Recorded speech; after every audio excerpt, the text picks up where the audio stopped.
특별한 날 아침이잖아요. 네. 청취자들도 지금 문자를 분주하게 보내주고 계십니다. 뉴스를 하루 종일 봐야 되는 날인 것 같습니다. 그렇습니다. 이 얘기는 2부에서 조금 더 이어가기로 하고 오늘 한간에서는 조금 다른 얘기 가지고 오셨죠. 네, 정치권 얘기를 할 수밖에 없을 것 같은데요. 대선이 꼭 7주 남았습니다. 49일. 772 49. 정확히 49일 뒤인데요. 그만큼 각 당의 발걸음도 빨라지고 있습니다. 어젯밤 자유한국당은 2차 컷오프를 실시를 했는데요. 4명 누구 남았어요? 홍준표, 김진태, 이인재, 김관영. 4명의 후보가 살아남았습니다. 안상수, 원유철 두 사람이 떨어진 거네요. 네. 그러니까 바른정당 유승민, 남경필 후보의 1대1 TV토론도 아주 어제 저녁 뜨거웠고요. 국민의당 2차 TV토론 역시 사드 배치 개헌 두고 이 안철수, 손학규, 박주선 세 후보가 열띤 공방을 벌였고 그렇죠. 호남 경선을 나흘 앞둔 민주당도 분위기가 점점 살벌해지고 있습니다. 뜨거워지고 있어요. 네. 대선 D-49 결정적 변수 3가지. 오늘 이 뉴스의 행간을 좀 살펴볼까 합니다. 그러니까 대선은 49일 남았습니다만 각 당의 후보는 이르면 일주일 뒤에 결정이 되죠. 네, 맞습니다. 아무리 실력이 있으면 뭐 하겠습니까? 국가대표 되기 위해서는 무조건 선발전에서 승리를 해야 되는 거 아니겠습니까? 물론이죠. 그러니까 각 당 후보들의 운명이 2주 내에 모두 결정된다 이렇게 볼 수 있는데요.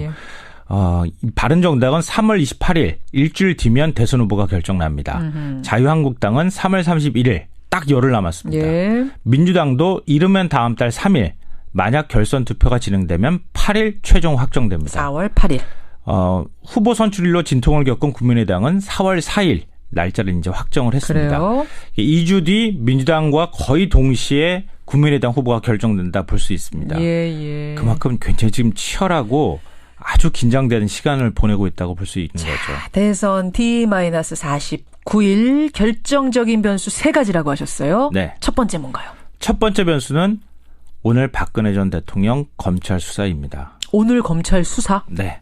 그러니까 늘 말씀드렸듯이 박 대통령이 어떤 모습을 보이느냐에 따라서 대선판이 출렁거릴 수 있습니다. 어떤 식으로요? 박 대통령이 대국민 사과를 하느냐 아니면 지난번처럼 사실상 불복 메시지를 던지느냐 여기에 따라 동정론일 수도 있고 여론의 역풍일 수도 있겠죠. 아하. 무엇보다 박 대통령이 포토라인에 서서 어떤 장면을 연출하느냐 이게 가장 큰 관심사인데요. 그렇죠.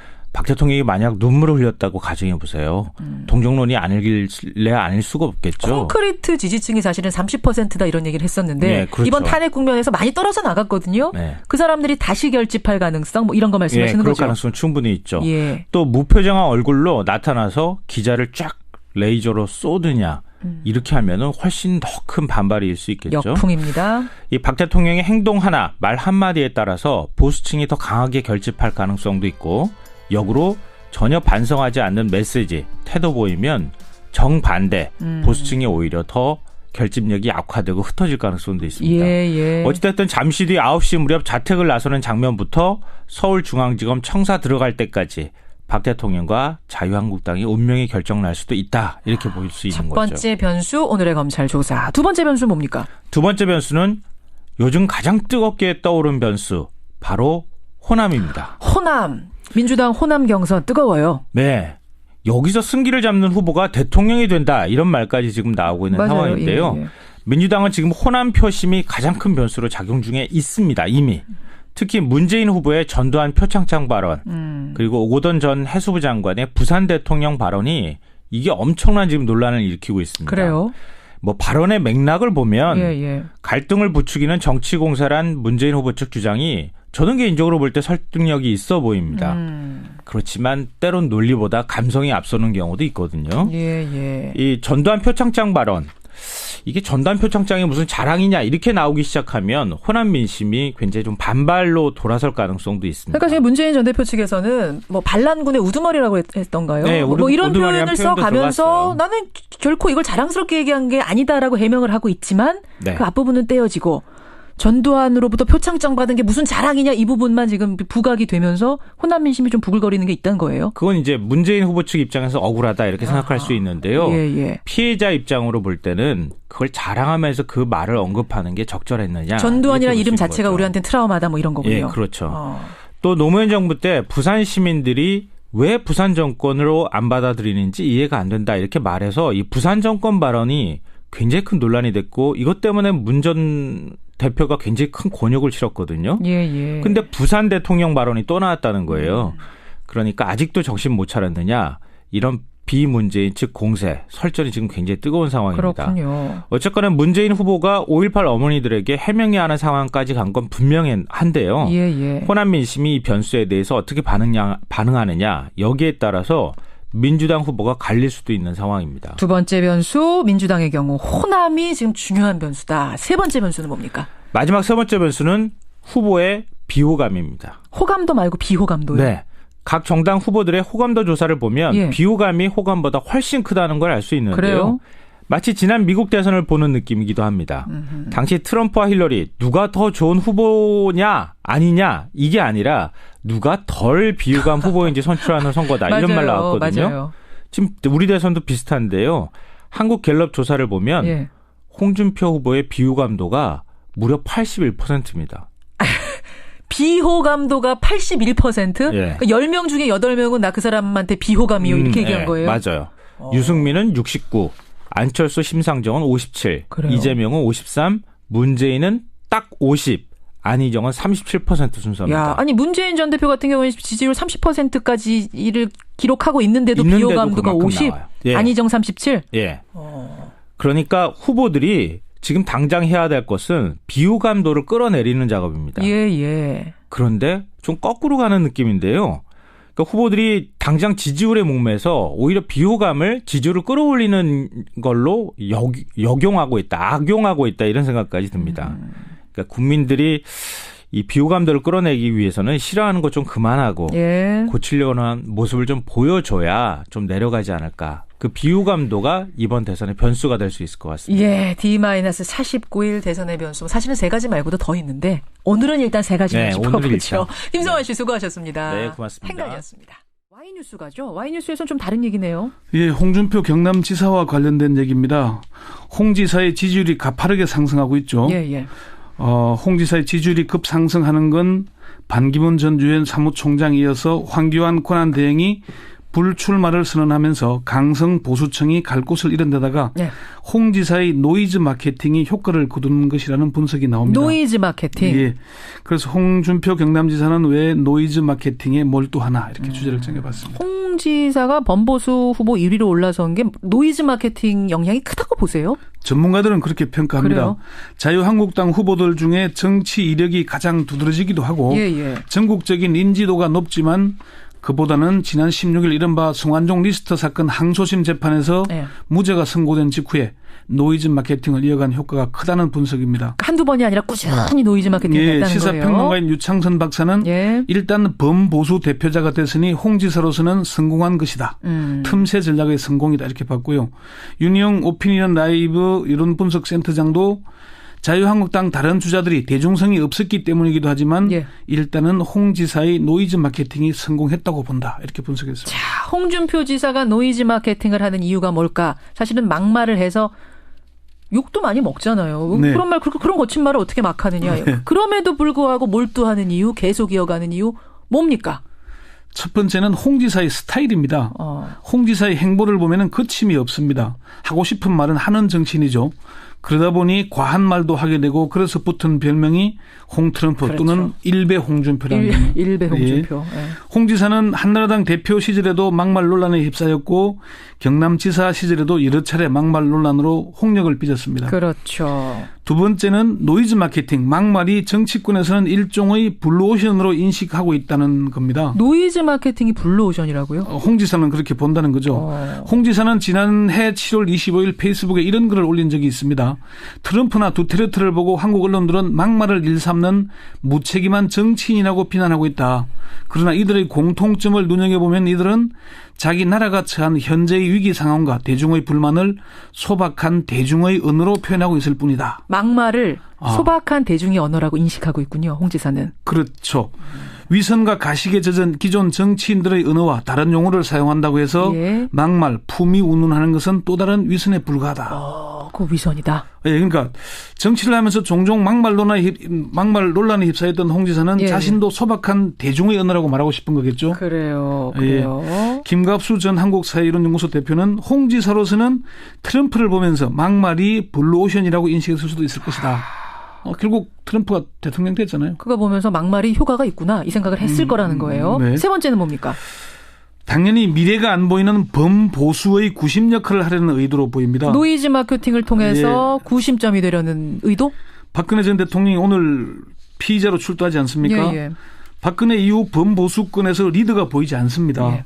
자유한국당 대선에 10명이 넘는 후보군이 몰렸지만 당 스스로 잠룡이 아닌 잠룡으로 그렇게 보고 있죠. 잠이 아니라 잠룡. 이런 행곡이다 보니까 홍 지사로서는 민주당의 정신적 지주인 김대중 전 대통령과 노무현 전 대통령을 공격함으로써 자신의 주가를 높이는 전술을 택하는 겁니다. 같은 동급이 된다거나 뭐 그런 효과죠. 그 노무현 전 대통령한테 했던 말이 특히 많은 비난을 받았는데 정확히 워딩이 뭐였죠? 그게 뭐 여러 가지 말들이 많은데 뇌물 받아서 뭐 자살했다느니 뭐 이런저런 얘기들이 많습니다. 그래서 그 얘기 굳이 다 꺼낼 건 없는 것 같고요. 홍 지사의 그 말을 다시 되풀이하기 위한 것은 아니기 때문에. 아니, 모르는 분들도 계실 것 같아요. 어느 정도 수준의 막말을 했길래 그런가. 뭐 다 압니다. 그러니까 나도 뭐 따라서 자살을 하란 말이냐 뭐 이런 얘기했던가요? 그러니까 노 전 대통령에 대해서는 비난했다가 존경한다고 했다가 치고 빠지는 모습을 계속 보이는 거죠. 그랬었죠. 예. 홍 지사는 어제 페이스북에 이런 글을 올렸습니다.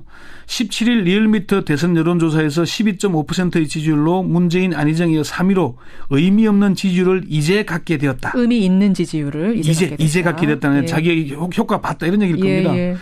곧 기울어진 운동장이 팽팽해지면은 문재인 후보와 바로 양강으로 갈 것으로 본다.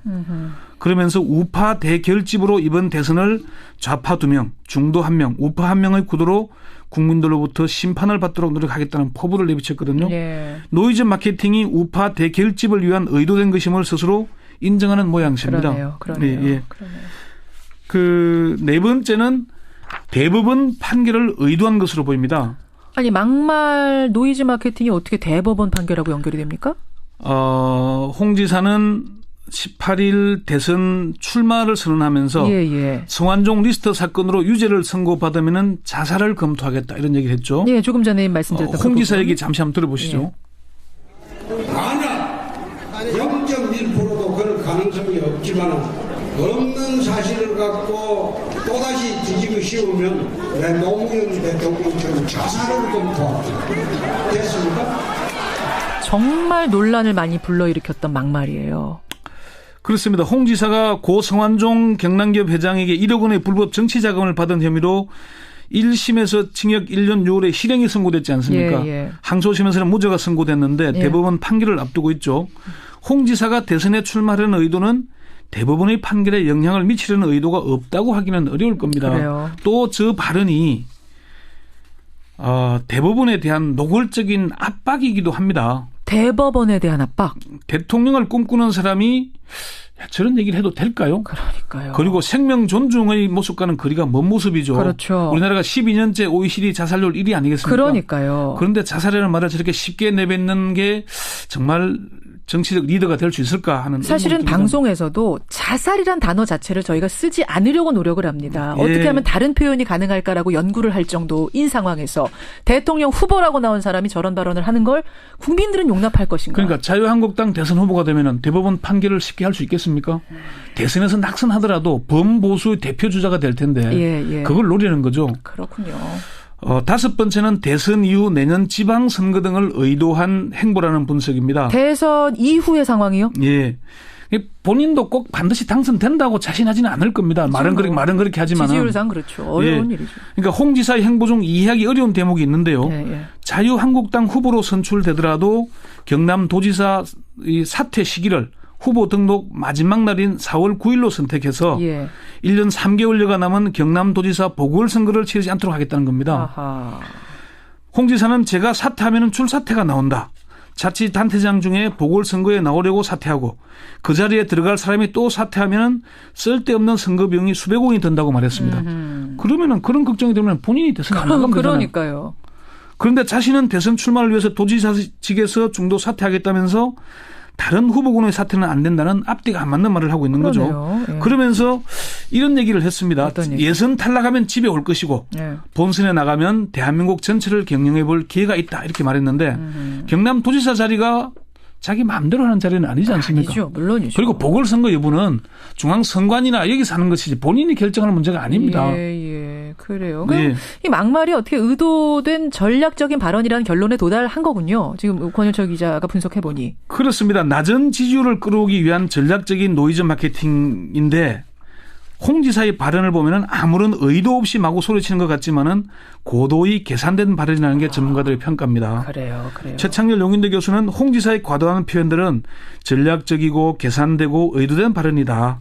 범보수가 아니라 강경보수층을 자신의 확고한 지지층으로 만들려는 계산된 정치공학적 발언이다. 예. 자유한국당 임명진 비대위원장도 어제 인터뷰에서 이런 얘기를 했습니다. 홍 지사의 발언 수위가 아슬아슬하다는 질문에 그분이 그래서 홍준표 아니냐. 한두 번 그런 것도 아니다. 놀라지 말아라. 원래 그런 사람 아니냐. 그분 정치 스타일이 그러니까 나름대로 전략을 갖고 그런 말을 하고 그런 거다. 전략이 있는 거다라고 임명진 위원장조차.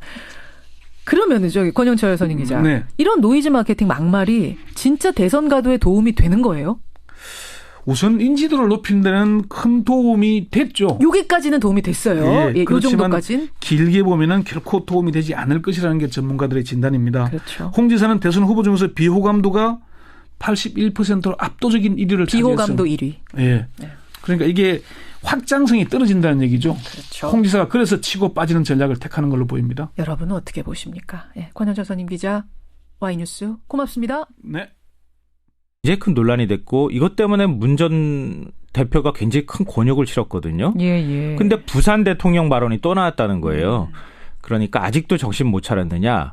이런 비문재인 즉 공세, 설전이 지금 굉장히 뜨거운 상황입니다. 그렇군요. 어쨌거나 문재인 후보가 5.18 어머니들에게 해명이 하는 상황까지 간 건 분명한데요. 예. 호남 민심이 이 변수에 대해서 어떻게 반응하느냐. 여기에 따라서 민주당 후보가 갈릴 수도 있는 상황입니다. 두 번째 변수 민주당의 경우 호남이 지금 중요한 변수다. 세 번째 변수는 뭡니까? 마지막 세 번째 변수는 후보의 비호감입니다. 호감도 말고 비호감도요? 네.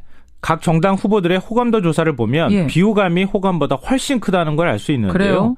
마치 지난 미국 대선을 보는 느낌이기도 합니다. 당시 트럼프와 힐러리 누가 더 좋은 후보냐 아니냐 이게 아니라 누가 덜 비호감 후보인지 선출하는 선거다. 이런 말 나왔거든요. 맞아요. 지금 우리 대선도 비슷한데요. 한국 갤럽 조사를 보면 예. 홍준표 후보의 비호감도가 무려 81%입니다. 비호감도가 81%? 예. 그러니까 10명 중에 8명은 나 그 사람한테 비호감이요. 이렇게 얘기한 거예요? 맞아요. 그래서 승리를 해야 되는 거 아니겠습니까? 물론이죠. 그러니까 각 당 후보들의 운명이 2주 내에 모두 결정된다 이렇게 볼 수 있는데요. 예. 바른정당은 3월 28일 일주일 뒤면 대선 후보가 결정납니다.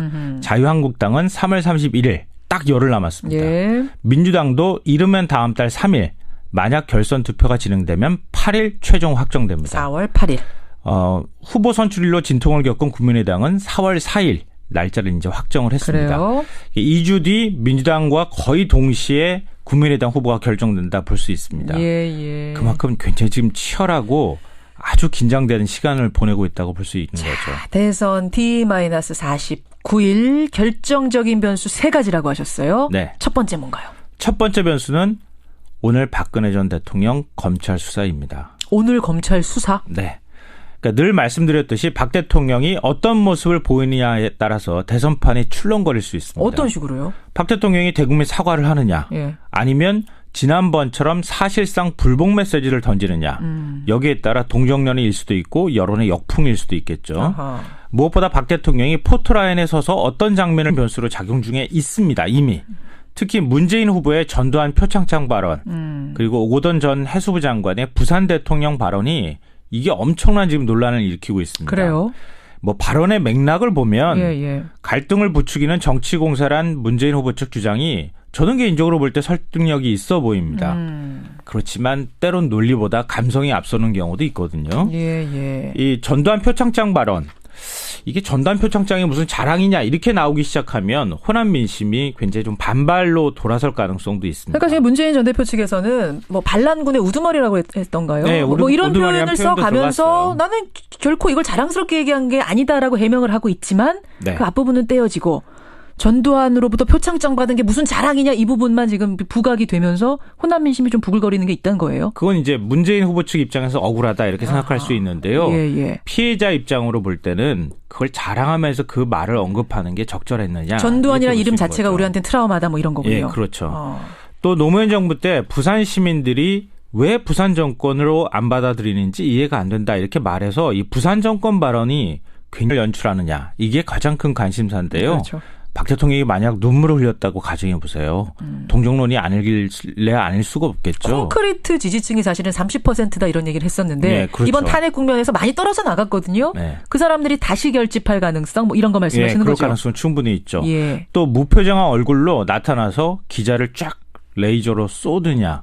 이렇게 하면은 훨씬 더 큰 반발일 수 있겠죠. 역풍입니다. 이 박 대통령의 행동 하나, 말 한마디에 따라서 보수층이 더 강하게 결집할 가능성도 있고 역으로 전혀 반성하지 않는 메시지, 태도 보이면 정반대, 보수층이 오히려 더 결집력이 약화되고 흩어질 가능성도 있습니다. 예. 어찌됐든 잠시 뒤 9시 무렵 자택을 나서는 장면부터 서울중앙지검 청사 들어갈 때까지 박 대통령과 자유한국당이 운명이 결정날 수도 있다. 이렇게 보일 수 있는 거죠. 첫 번째 변수 오늘의 검찰 조사. 두 번째 변수 뭡니까? 두 번째 변수는 요즘 가장 뜨겁게 떠오른 변수 바로 호남입니다. 호남. 민주당 호남 경선 뜨거워요. 네. 여기서 승기를 잡는 후보가 대통령이 된다. 이런 말까지 지금 나오고 있는 맞아요. 상황인데요. 예. 민주당은 지금 호남 표심이 가장 큰 특별한 날 아침이잖아요. 네. 청취자들도 지금 문자를 분주하게 보내주고 계십니다. 뉴스를 하루 종일 봐야 되는 날인 것 같습니다. 그렇습니다. 이 얘기는 2부에서 조금 더 이어가기로 하고 오늘 한간에서는 조금 다른 얘기 가지고 오셨죠. 네. 정치권 얘기를 할 수밖에 없을 것 같은데요. 예. 대선이 꼭 7주 남았습니다. 49일. 77이 49. 정확히 49일 뒤인데요. 예. 그만큼 각 당의 발걸음도 빨라지고 있습니다. 예. 어젯밤 자유한국당은 2차 컷오프를 실시했는데요. 4명 누구 남았어요? 홍준표, 김진태, 이인재, 김관용. 예, 4명의 후보가 살아남았습니다. 안상수, 원유철 두 사람이 떨어진 거네요. 네. 그러니까 바른정당 유승민, 남경필 후보의 1대1 TV토론도 아주 어제 저녁 뜨거웠고요. 예. 국민의당 2차 TV토론 역시 사드 배치 개헌두고 이 안철수, 손학규, 박주선 세 후보가 열띤 공방을 벌였고 그렇죠. 호남 경선을 나흘 앞둔 민주당도 분위기가 점점 살벌해지고 있습니다. 뜨거워지고 있어요. 네. 대선 D-49 결정적 변수 3가지. 오늘 이 뉴스의 행간을 좀 살펴볼까 합니다. 그러니까 뭐 대선은 49일 남았습니다만 각 당의 후보는 이르면 일주일 뒤에 결정이 되죠. 네, 맞습니다. 예. 아무리 실력이 있으면 뭐 하겠습니까? 국가대표 되기 위해서는 무조건 선발전을